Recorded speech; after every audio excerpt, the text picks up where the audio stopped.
Chapter 1164, titled Davy's Blood, begins with Rox still fighting against the Domi Reversi's corruption. The sheer willpower that Rox demonstrates here is terrifying. His body's already growing fangs, his eyes are starting to glow with that demonic possession, but his mind is still his own. Rox glares at Emu and actually laughs in his face, telling him, "Don't underestimate humans, you wild beast." We've theorized for years about what Emu actually could be, and Rox, who clearly did his homework on the Void Century, treats Emu like something fundamentally inhuman. There's a moment here where you can tell Emu's impressed but also annoyed at Rox, like he's got a dial for the corruption and has to manually turn it up because Rox's will is that strong. During this chapter, Rox reveals that Davy D was the name of the previous king of the world. Emu loses it, stating that wretch was never a king, not for a single moment. Emu isn't denying Davy existed or that people called him king.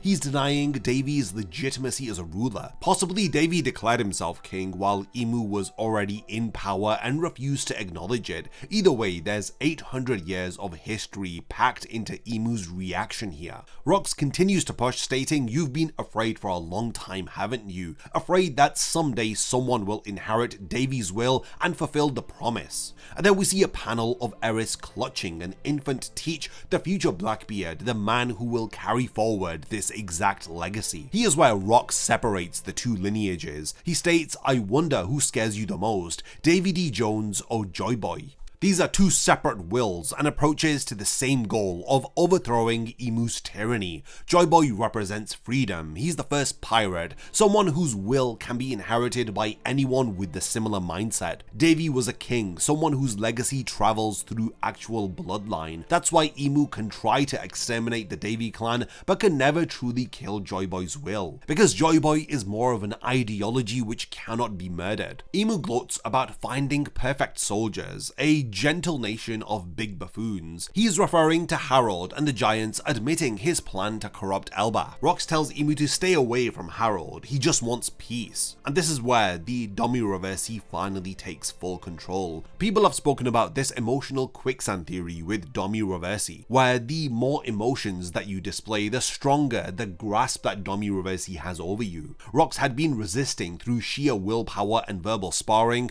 but the second that Emu threatens Harold, someone who Rox cares about beyond just his immediate family, the rage that Rox feels becomes the catalyst for his complete transformation. Emu slams Rox into the ground with enough force to crater the earth, and that physical impact combined with the emotional surge completes the corruption. Rox's emotions have been manipulated until he can no longer resist. The more that Rox cares, the more vulnerable he becomes to Domi Reversi's influence. When Rox stands up, he's fully transformed. He has a bigger body, glowing eyes, fangs, and now even bat wings unfurling from his back. This chapter makes it clear that these wings grew during the transformation process. Big Mom approaches him confused. "What happened to you up there?" Rox responds that he can feel his control fading and that his body no longer belongs to him. Then Emu's command of "End Davy's dream" overrides everything. Rox announces to everyone on the battlefield that there's a bloodline he must erase from history, and he launches himself at Kaido. Now here's where things get interesting. Kaido literally did nothing to provoke this.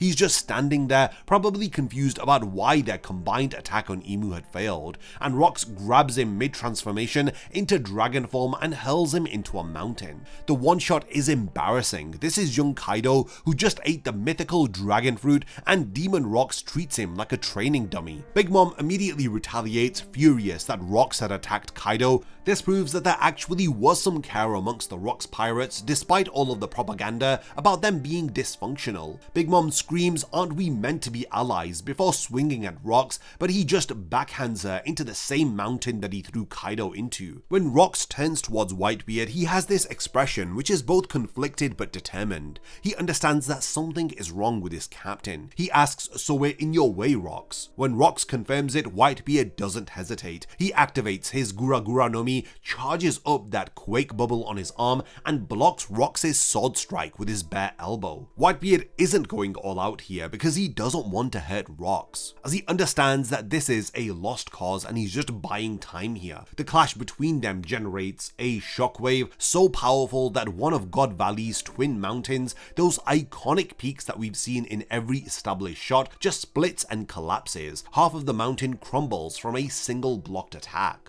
The destruction of the mountain sends everyone scrambling. Marines are screaming at Garp to evacuate, but Garp tells them to focus on rescuing Marines instead. The Roger pirates are worried about Roger, but he tells them to make sure that everyone's accounted for and he will catch up with them later. Across the island, we see these scattered moments showing the complete chaos. Dragon is collapsed on the ground in a similar position that Luffy had taken on Shabodi when Kuma had separated the crew. Dragon has failed to save both babies that were entrusted to him, and you can see that it's breaking him. Captain John's wounded from Ganzui's bomb attack, struggling to get up. Shiki is laughing maniacally while floating away with treasure, having just betrayed and defeated Ganzui. The Rocks pirates are falling apart. Every man for himself is pretty much what is happening. The celestial dragons are being evacuated and they're complaining about the inconvenience while threatening the Marines trying to save them. Rayleigh is carrying Shaki towards the ship and the entire island is collapsing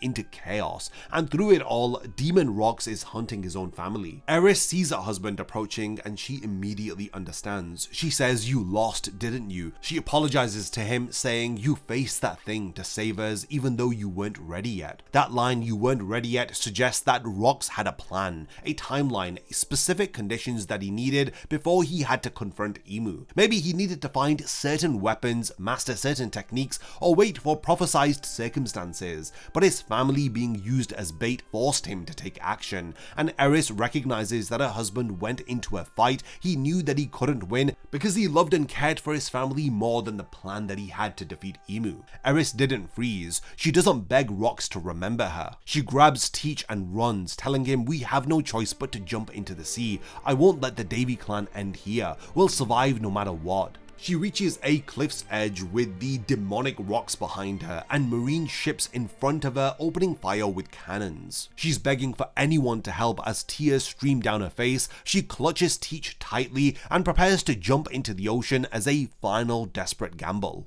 But just then, in that moment, Kuma appears and it's all that it takes. He teleports Eris and Teach to safety before the cannonballs hit her, before Rox's sword comes down, and before anything can touch them. Kuma vanishes again so fast that nobody processes what had just happened. The cannonballs collide with Rox's blade and the entire section of the coast explodes into debris. Imu watches from above and seems to think that the Davy bloodline has just ended. His orders are complete as he tells Rox next extinguish all those who remain on the island. But here's what makes this moment so incredible. Kuma saved over 500 people that day according to his backstory. His actions by teleporting Eris and Teach preserve the will of the Davy clan for the future. Kuma also saved Luffy multiple times and is directly responsible for both Joy Boy's heir and Davy's descendant existing in the present timeline. Kuma's heroism has doomed the world by allowing Blackbeard to survive, but it's also saved it by protecting Luffy. Ivankov was begging Kuma to stop, to leave, to save himself, but Kuma kept going, exhausted, wounded, and covered in arrows from the native hunting competition, using a devil fruit that he'd just eaten hours ago to save all of these people. So the Marines begin evacuating. Pirates are scrambling for their ships. Demon Rox is rampaging across the island, killing both Marines and pirates indiscriminately, but then Garp and Roger step forward at the same time,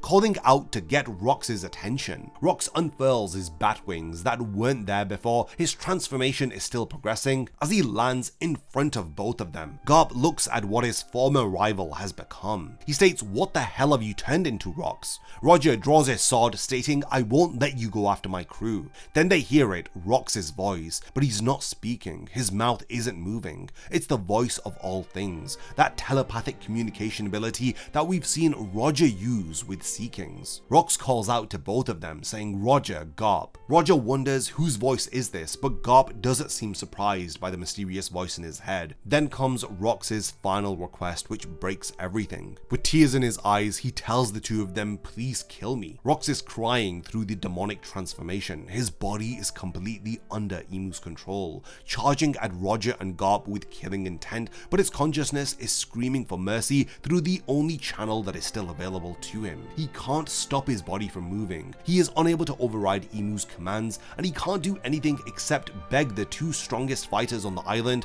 to grant him a mercy kill. Chapter 1164 ends with Roger gripping his sword, Garp raising his fist, and Demon Rox charging at them, crying through the voice of all things. The narrator announces the climax of the God Valley incident begins, and there is no break next week.